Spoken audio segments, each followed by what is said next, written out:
नमस्कार दोस्तों, आज हम आपको माँ काली और रक्त बीज नामक एक दैत्य की कहानी सुनाने जा रहे हैं। रक्त बीज बहुत ही शक्तिशाली था। पुराणों के अनुसार रक्त बीज ने लगभग 5 लाख वर्षों तक तप किया और ब्रह्मा जी की स्तुति की। रक्त बीज की तपस्या से ब्रह्मा जी बहुत प्रसन्न हुए और उसके सामने प्रकट हो गए और उससे कहा, रक्त बीज, आंखें खोलो। मैं तुम्हारी तपस्या से प्रसन्न हूँ। कहो, तुम्हें क्या चाहिए? ब्रह्मा जी, मुझे अमरता का वरदान चाहिए। हिरण्यकश्यप की तरह देवता, दानव, गंधर्व, यक्ष, पिशाच, पशु, पक्षी, मनुष्य आदि कोई भी मुझे नहीं मार सके। मुझे ऐसा वरदान दो भगवान। तथास्तु, मैं तुम्हें वरदान देता हूँ कि युद्ध में अगर तुम्हारे शरीर से एक भी रक्त की बूंद धरती पर गिरेगी तो उससे नया रक्त बीज जन्म लेगा और किसी के लिए भी तुम पर विजय पाना असंभव होगा। ब्रह्मा जी से वरदान पाकर रक्त बीज अहंकार से चूर हो गया। उसने चारों ओर हाहाकार मचा दिया। मुझे अमरता का वरदान है। अब मुझे युद्ध में कोई परास्त नहीं कर सकता। अब स्वर्ग पर हम असुरों का राज होगा, ना कि देवताओं का। मैं रक्त बीज इंद्रदेव को चुनौती देता हूँ। अगर साहस है तो मेरे से युद्ध करने आओ, नहीं तो स्वर्गलोक से भागकर कहीं मुंह छिपाकर बैठ जाओ। रक्त बीज ने हम देवताओं को युद्ध के लिए ललकारा है। अब हमें उससे युद्ध करना होगा। राक्षस और देवताओं में युद्ध होने लगा। ब्रह्मा जी के वरदान के प्रताप से रक्त बीज और भी शक्तिशाली हो गया था। उसे हराना असंभव लग रहा था। ये देख इंद्र सहित सभी देवता घबरा गए। तभी वहां देवर्षि नारद पधारे और उन्होंने रक्त बीज को परास्त करने का उपाय बताया। नारायण नारायण, ब्रह्मा जी के वरदान स्वरूप रक्त बीज का वध किसी भी पुरुष के हाथों नहीं हो सकता। आपको माता भगवती की स्तुति करनी होगी। उन्होंने अनेक राक्षसों का वध किया है, वही आपकी मदद कर सकते हैं। आप सही कह रहे हैं देवर्षि नारद। हम सब देवी दुर्गा की स्तुति करते हैं। अब वही हमें इस संकट से बचा सकती है। सभी देवता मिलकर देवी दुर्गा का ध्यान करते हैं। देवी वहां प्रकट होती है। इंद्र देवता कहते हैं, प्रणाम देवी। देवी भगवती, हमें रक्त बीज नामक राक्षस से मुक्ति केवल आप ही दिला सकती हैं। हमारी मदद कीजिए माता। इंद्रदेव, आप सभी देवता निश्चिंत रहिए। रक्त बीज का संहार अवश्य होगा। उसे उसके पापों का दंड अवश्य मिलेगा। देवताओं को आश्वासन देकर देवी माँ रक्त बीज को युद्ध के लिए ललकारती है। तो एक साधारण अबला नारी मुझ जैसे बलवान राक्षस को युद्ध के लिए ललकार रही है। मुझे ब्रह्मा से अमरता का वरदान प्राप्त है। तू मेरा कुछ नहीं बिगाड़ पाएगी। रक्त बीज, तेरी मृत्यु मेरे हाथों से होनी निश्चित है। अच्छा, तू मेरा वध करेगी? मैं भी देखता हूँ ये कैसे संभव होता है। रक्त बीज और देवी दुर्गा में घमासान युद्ध शुरू हो गया।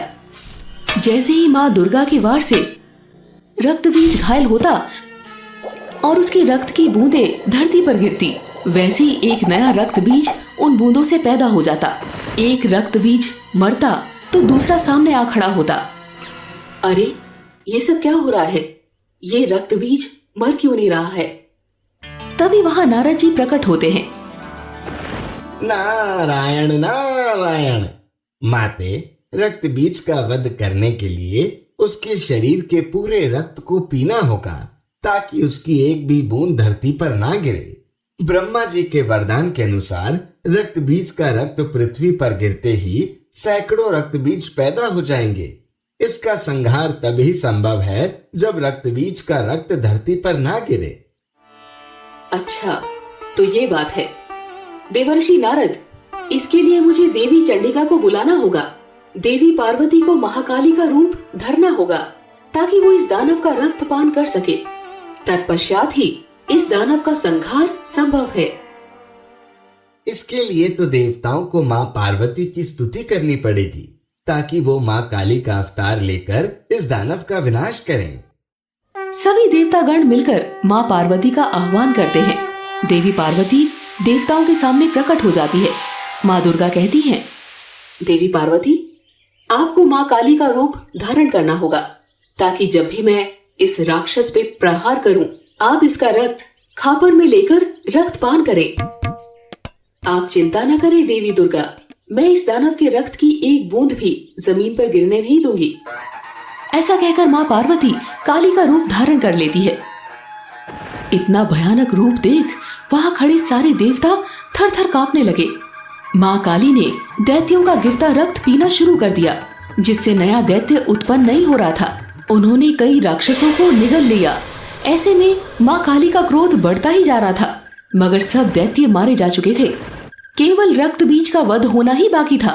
तब माँ दुर्गा ने माँ काली से कहा, देवी काली, रक्त बीज का वध तभी संभव है जब इसके शरीर का सारा रक्त बाहर निकल जाए।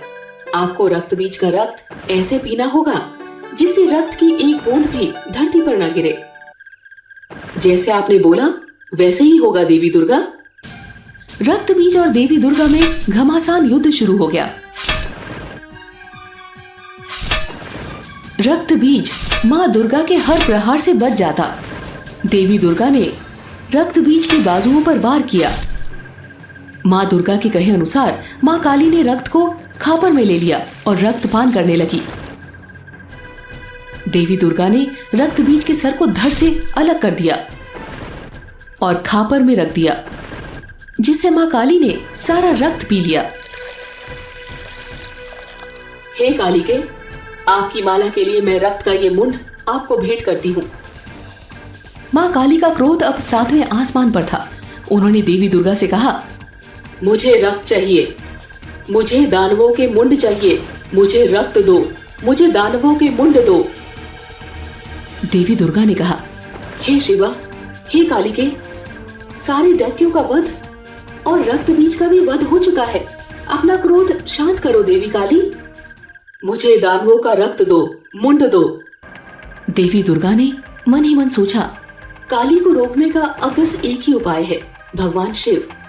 वो ही काली के क्रोध को शांत कर सकते हैं। सारे देवता भगवान शिव के पास पहुंचे और उनसे विनती करने लगे, भगवान, माँ काली का क्रोध बढ़ता ही जा रहा है। उन्हें रोका ना गया तो उनके क्रोध से सारी सृष्टि का विनाश हो जाएगा। हमारी मदद करें भगवान। मुझे रक्त दो, मुझे मुंड दो। देवी का क्रोध आक्रामक हो गया था। देवी काली क्रोध की अग्नि में बढ़ती जा रही थी। उनका क्रोध शांत होने का नाम ही नहीं ले रहा था। तभी भगवान शिव धरती पर प्रकट होते हैं और देवी काली का पैर उनके ऊपर पड़ जाता है। भगवान शिव को अपने कदमों में पड़ा देख देवी काली की जीभ बाहर आ जाती है और वो अपने वास्तविक रूप में आ जाती है। महादेव, आप मुझे क्षमा कीजिए, मैंने क्रोध में आपकी ओर देखा नहीं। तत्पश्चात सभी देवी देवता मिलकर भगवान शंकर और माता पार्वती पर फूलों की वर्षा करते हैं। तो दोस्तों, ऐसा हुआ था दानव रक्त बीज का संहार और माँ काली का क्रोध शांत।